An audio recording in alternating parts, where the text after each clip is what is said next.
Assalamualaikum Şarkı Türkistanlık aziz qarindoshlar. Dünya Uyghur Qurultayı Tor televiziyasining haftalık xabarlar programmasiga xush keldinglar.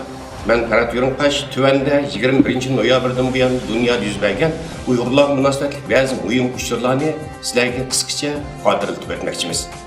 Diqqat bilan anglanglar. 11 ayning 20 va 21 kunlari İstanbulda 2 navbatlik Turkiy millatlar elifbasi xalqaro ilmiy muhokama yig'ini chaqirildi. Yig'inda Uyg'ur elifbasi haqidagi mavzuni muhokamaga qo'yildi. Mazkur yig'inga Qozog'iston, O'zbekiston, Qirg'iziston, Turkmaniston, Ozarbayjon va Turkiya qatorliq davlatlarning va turkiy millatlardan ko'plab tilshunoslar qatnashdi. İzmir'deki EG Üniversitesi'nin profesörü Dr. Alimcan İnayet, Uygurlarda Latin elifbasi ve onun işletiliş dairesi degan temada Ankara'daki Hacı Bayram Üniversitesi'nin profesörü Dr. Hülya Hasapoğlu Hanım, tarihteki Çağatay yazığı ve Uygur konu yazığı degan temada ilmi doklat verdi. Dünya Uygur Qurultayı'nın reisi Dolqun Aysa Efendi, Japonya'nın Tokyo ve Osaka qatorliq çoğun şehirlerde Uygurlar meselesini anlattı. Dolqun Aysa Efendi Qurultayı'nın Japonya'daki vekili, Japonya Uygur Cemiyeti'nin reisi İlham Mahmut Efendi'nin hemrahligida 22 noyabr Japonya'nın ikinci çoğun şehri olan Osaka'ga berip, Japon halkıga Uygurlarning navbatdagi eg'ir vaziyatini, jumladan jazo lagerlari meselesini anlatgan. 23 noyabr Japonya'daki Uygur cemaati tunji qitim Tokyo'da bir sorunga jam bo'lib, Sharq Turkiston davosini anglagan ve Dolqun Aysa Efendi'den her türlü so'zlarni so'rashgan hamda o'zlarining bu da'voga hassa qatish irodasini bildirishgan. Dolqun Aysa Efendim 28 noyabr Japonya'daki ziyaretini oxirlashtirib, Avustraliyaning Sidney shahriga yetib keldi ve bu yerdagi ziyoratini rasmiy boshladi.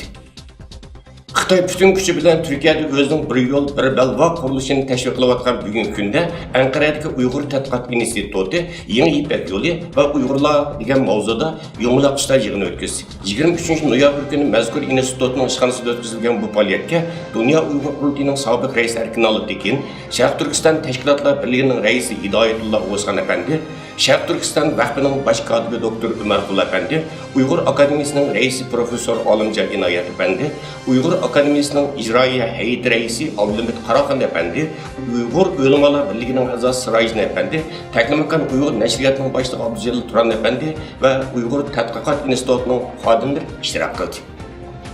Uyg'ur tadqiqot institutining mudiri doktor Erkin Akram riyosatchilik qilgan yo'nalishlar yig'inida Yangi Ipak yo'lining hozirgi ahvoli va Uyg'urlarning hozirgi vaziyati to'g'risida muhokama ilib berildi. Ondan Sharq Turkiston tashkilotlarining Xitoyning bu qurilishining rayondagi davlatlarga va Uyg'urlar ilib kelgan ziyinini tushuntirish uchun nimalarni qilish kerakligi to'g'risida muzokara ilib berildi.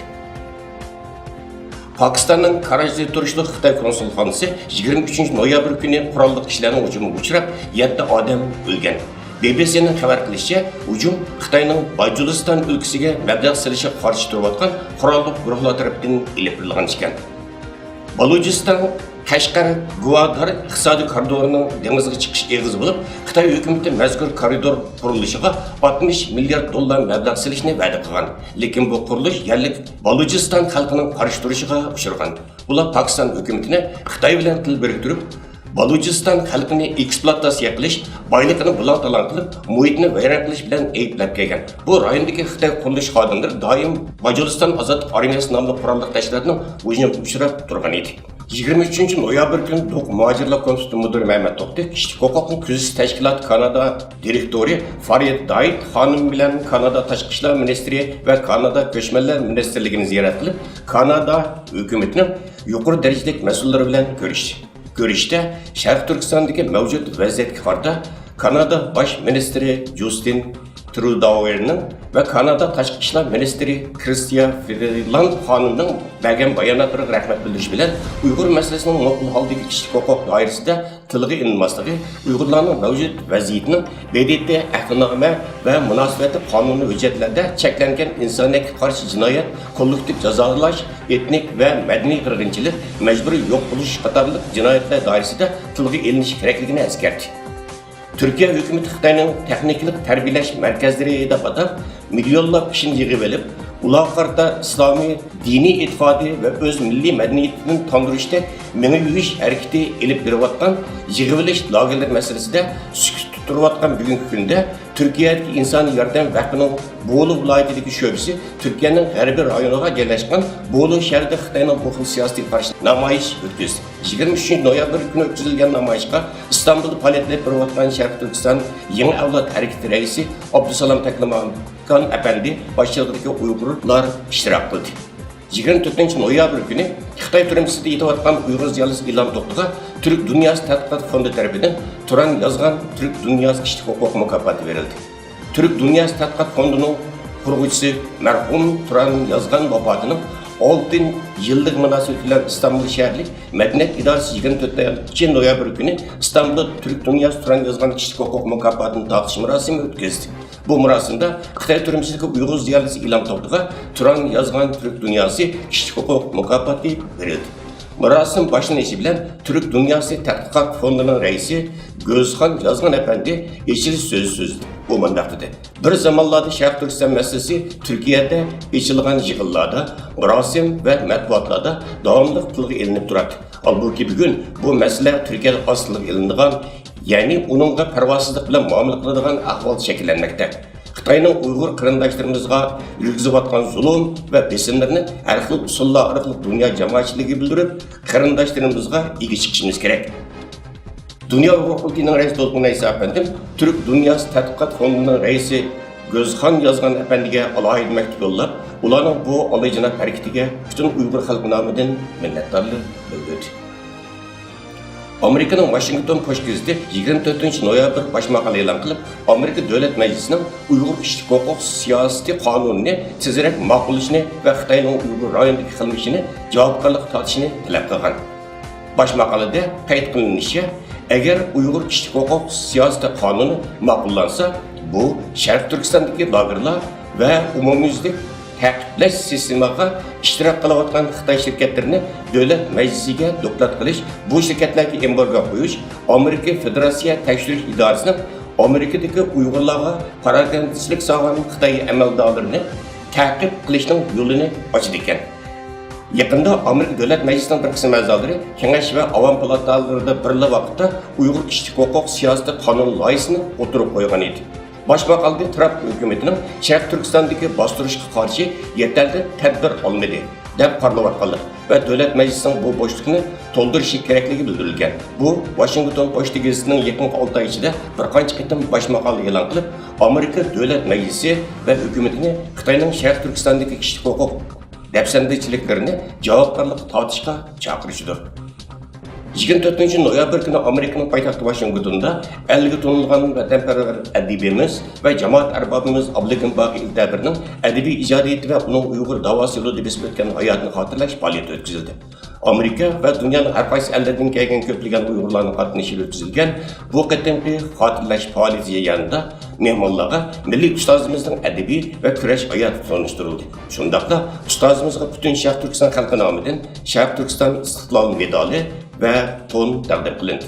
Dünya Uyg'ur qurultiyining raisi To'lqin Aysa apandim mazkur faoliyatga ham videoluk hem yozma tabriknoma yo'llab, ustozimiz Abdullakim Boqiy Iltabirni alohida tabrikladi.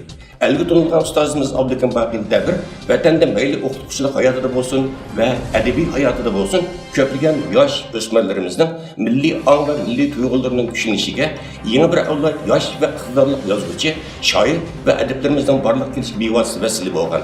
Köplagan nadir eserler orqali hozirgi zaman Uyg'ur adabiyatining shakllanishi va beyishiga ta'sir qo'shgan edi.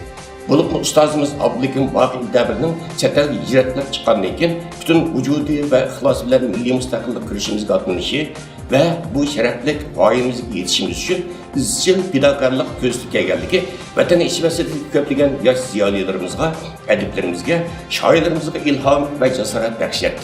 Ularning kelgusi istiqbolimizga bo'lgan ishonchini yana bu oshirdi.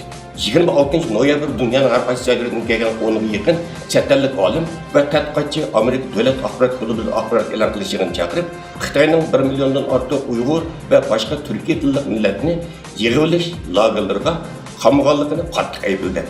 Ular axborot yig'inida e'lon qilgan birlashma imzoliq bayonotida devletler, şirketler ve universitet qatarlıq ilim organlarını Xitoyning Uyg'ur qatarlıq millatlar silayotgan misli ko'rilmagan darajadagi zulmlarga jiddiy inkas qaytarishga chaqirdi.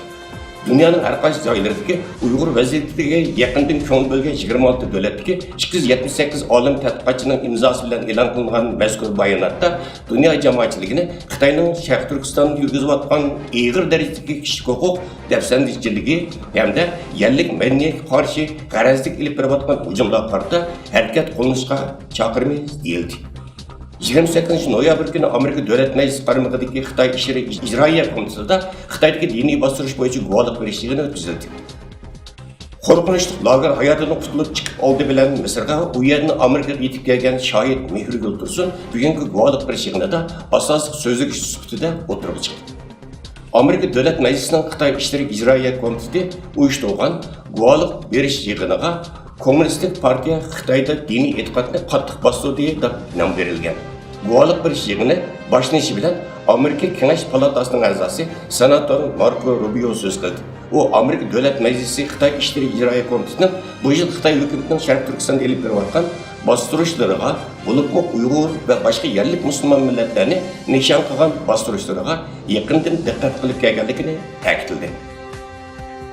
Amerika'daki Cato İnstitutu'da 28 noyabr günü yeni Gulag oralları Xitay Uygurlarını qanday qayta tarbiyalayotir ve dünya nima uchun bunga jiddiy qarash kerak degan temada doklad berishigini o'tkazilib, Sharq Turkistondagi kishilik huquq krizi, dunyoning inkosi, Xitoyning muddaosi, lagerlarning ta'siri, qaranchuqsiz qolgan bolalar, muhojiratga Uyg'urlar duch kelayotgan xiristlar qatorliq nurg'un masalalar muzokara qilindi.